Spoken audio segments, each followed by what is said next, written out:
I've got you for the rest of your natural-born life if you don't watch your step. You want another one? Yes. I don't do anything. That's why you're a T. Chicks cannot hold their smoke. That's what it is. Is that why you're here today? Why are you here? Why are you here?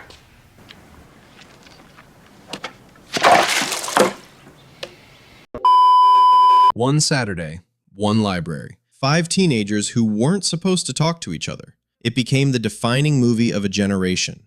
41 years later, here's what most people don't know. One of them walked away from Pretty Woman and Ghost and moved to France. One of them was fired from Saturday Night Live at 17 and in rehab before he could legally drink. One of them was supposed to star in Platoon until bad timing handed the role to his own little brother.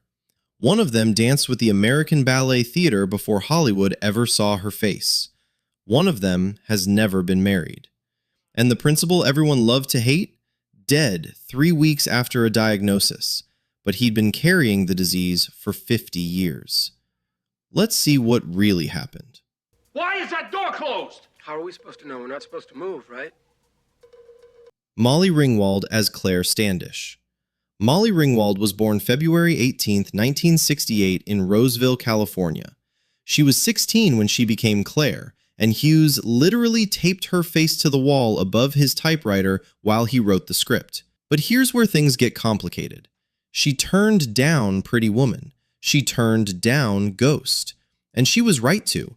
Pretty Woman would have typecast her forever. Ghost would have made her more famous and more miserable. She didn't lose a bet. She made a trade. Fame for sanity. She moved to France, learned the language, worked in French theater, came home, married writer Panio Giannopoulos in 2007, and had 3 kids, Matilda plus twins Adele and Roman.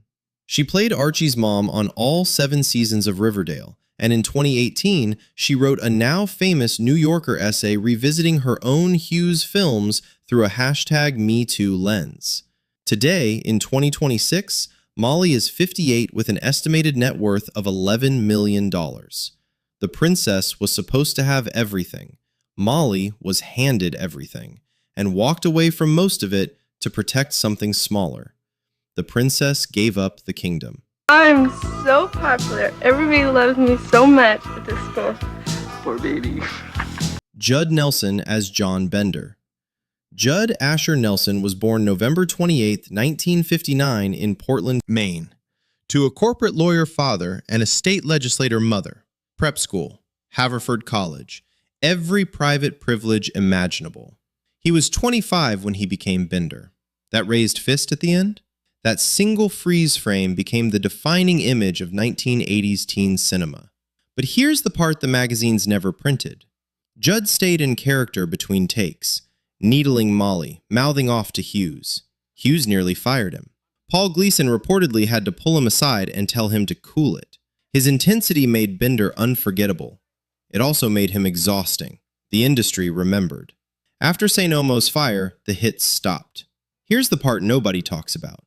Judd Nelson has never been married. No kids. He was engaged to Shannon Doherty in the late 80s. It ended before the wedding. When Shannon died of cancer in 2024, Judd told US Magazine she was a real survivor. Most vulnerable thing he'd said in years. Today in 2026, Judd is 66 with an estimated net worth of $4 million. The kid who played the raging rebel came from more privilege than any of his castmates. Bender was all fire. Judd spent 40 years putting it out. I've got you for the rest of your natural-born life if you don't watch your step. You want another one? Yes. Emilio Estevez as Andrew Clark. Emilio Estevez was born May 12, 1962 in New York City, oldest son of Martin Sheen. He grew up in Malibu with Rob Lowe, Sean Penn, and his little brother Carlos, later known as Charlie Sheen. He was 22 when he became Andrew. That confession scene about Larry Lester, the moment Andrew realizes he did it to make his dad proud, that's Emilio Estevez acting, not pretending. Here's the detail Emilio rarely mentions. He was originally cast in Platoon. He'd already turned down other paying work to hold the slot. When Oliver Stone's production got delayed, Emilio had to choose, wait indefinitely or take paying work. He He took the paying work. Charlie, who had nothing scheduled, was free. The role went to his little brother. Platoon won Best Picture. Charlie became a superstar overnight. That's not conspiracy. That's bad luck with a cruel sense of humor. So Emilio built something else. He directed. He wrote. In 1992, he found Coach Gordon Bombay in The Mighty Ducks, a franchise that literally spawned an NHL team. He came back for the Disney Plus reboot in 2021. He married Paula Abdul in 1992, divorced in 1994, has 2 kids with model Carrie Sally, lives in Malibu, runs a vineyard called Casa du Metz, directed Bobby in 2006 with his own father in the cast. Today, in 2026, Emilio is 63 with an estimated net worth of $18 million. He skipped every Breakfast Club reunion for 40 years. In April 2025, he finally showed up. Andrew spent the whole movie trying to please his father. Emilio spent 40 years figuring out how to please only himself. I won't tolerate any losers in this family. Your intensity is for shit. Win! Win! Anthony Michael Hall as Brian Johnson. Michael Anthony Thomas. Charles Hall was born April 14, 1968 in Boston. He was the one real teenager among the 5 leads. He was 15 during filming. Now stop. Read this next part slowly. At 17, he became the youngest cast member in Saturday Night Live history. He lasted 1 season. He didn't leave for creative differences. He went to rehab. Alcohol, cocaine. The poster child for American awkwardness was spiraling at an age when most kids worry about prom. He's been sober since 1990. He plays bass and guitar. He played Bill Gates in Pirates of Silicon Valley. He led The Dead Zone for 6 seasons. He was in The Dark Knight, Halloween Kills, Reacher Season 3 in 2025. The goofy teenager disappeared, and if you haven't seen recent photos, you won't recognize him. Today, in 2026, Anthony Michael Hall is 57. Actually, he turns 58 today, April 14th, with an estimated net worth of $5 million. Brian wrote the letter that says, "We're more than one word." Anthony Michael Hall lived that sentence on a loop for 40 years. We had 8 weeks to do it, and then, we're supposed to, it was like a lamp. And when you pull the trunk, the light was supposed to go on. One more thing.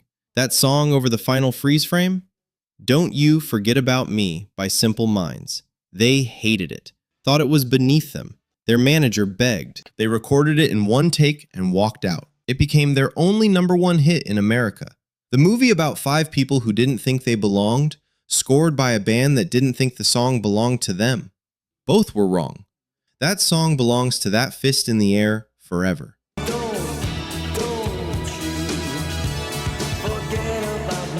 Ali Sheedy as Allison Reynolds. Alexandra Elizabeth Sheedy was born June 13, 1962 in New York City. She danced with the American Ballet Theater starting at age 6. She published a children's book at 12. She was 22 when she became Allison. Hughes barely wrote Allison on the page. Ali Sheedy invented her. Half of Allison is her. Here's what you probably didn't know. She was secretly fighting bulimia during all of it. The eating disorder started when she was a child dancer, years before Hollywood. She dated Richie Sambora of Bon Jovi in the mid-'80s. She's been honest the relationship coincided with her heaviest drug use, but she's never blamed him. The pressures had been building since she was 6. She got clean. In 1998, she played a drug-addicted lesbian photographer in High Art and won the Independent Spirit Award for Best Female Lead. She teaches acting now at the City College of New York. Her daughter Rebecca came out as transgender in 2019. Ali talks proudly about her son, Beckett. Today, in 2026, Ali is 63 with an estimated net worth of $6 million. Allison said nobody saw her. Ali spent the first half of her career hiding things nobody could see. Then she turned around and became one of the most outspoken mental health advocates of her generation. The basket case grew up to be the teacher. You have problems. Oh, I have problems. You do everything everybody ever tells you to do. That is a problem. Paul Gleason as Principal Vernon. Paul Gleason was born May 4th, 1939 in Jersey City. He played AAA minor league baseball, went to Florida State on a football scholarship. He was 45 when he became Principal Vernon. Watch Vernon again. He's a tired, middle-aged man terrified of the kids he's paid to control. The line that haunts the whole film is his. When you get old, these kids are going to be running the country. That's the thought that wakes me up in the middle of the night.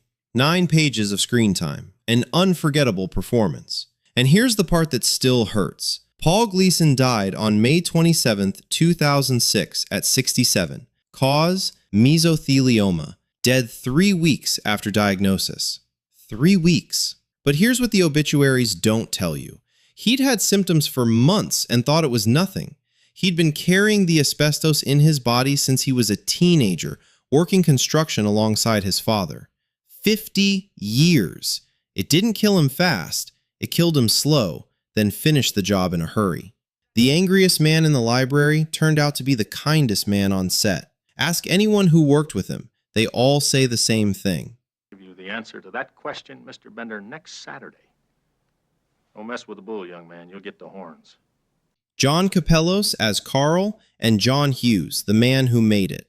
John Capellos played Carl the janitor, the one who tells Vernon, "No, Dick, the kids haven't changed. You have." He's been working steadily ever since. Legally Blonde, The Shape of Water, The Umbrella Academy, over 200 credits. He's 70 today and still working. And John Hughes. He wrote the script in 1982. Legend says 2 days. The truth is, the spark took 2 days. The craft took months. He made 16 Candles, Breakfast Club, Ferris Bueller, Home Alone, and then, in the mid-90s, walked away. Moved to a farm in Illinois. Stopped returning Molly's calls. Stopped returning everyone's calls. On August 6, 2009, he died of a heart attack on a Manhattan sidewalk. He was 59. The man who gave a generation its voice died without most of that generation ever getting to say goodbye. You're mine, Bender. For 2 months, I got you. I got you. Paul Gleason is gone. John Hughes is gone. The rest are all still here. In April 2025, for the first time in 40 years, Molly, Judd, Emilio, Anthony Michael, and Allie sat on a stage together in Chicago. Molly cried. Emilio admitted he'd been avoiding it for decades. The movie said we're all more than the single word adults use to label us. Look at what actually happened. The princess exiled herself to France. The criminal lived the most private life of any of them. The athlete lost Platoon to his brother and built a vineyard instead. The brain got sober at 22. The basket case became a professor. The principal died from a disease he caught as a teenager helping his dad. Which story hit you hardest? I'll read every comment, but I already know which one gets me. And the real question, did you know Hughes taped Molly Ringwald's face to the wall above his typewriter while he wrote every line of that final letter? Because once you know that, you'll never watch that scene the same way again. That letter was written for her, about all of us. If this took you back to that library, that fist in the air, that Simple Minds song, you know what to do.